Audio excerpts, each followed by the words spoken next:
যখন ভোরের প্রথম আলো পড়ে সমুদ্রের বুকে, মনে হয় পুরো পৃথিবী থেমে গেছে এই সৌন্দর্য দেখতে। আমরা এখন আছি বাংলাদেশের সাগরকন্যা কুয়াকাটাতে। নিস্তব্ধ আবহাওয়ায়, উত্তাল সমুদ্র ঢেউয়ের শব্দে শুনে এবং দেখে প্রাণটা জুড়িয়ে গেল।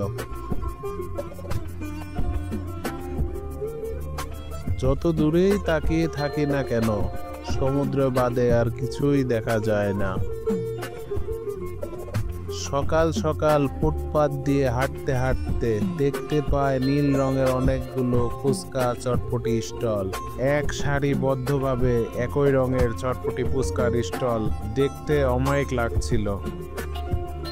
এরপরে আমরা যাব সকালবেলা নাস্তা করতে। সেটা দেখতে চোখ রাখুন ফুডিবিকে চ্যানেলে। দ্বিতীয় পার্ট শীঘ্রই আসছে।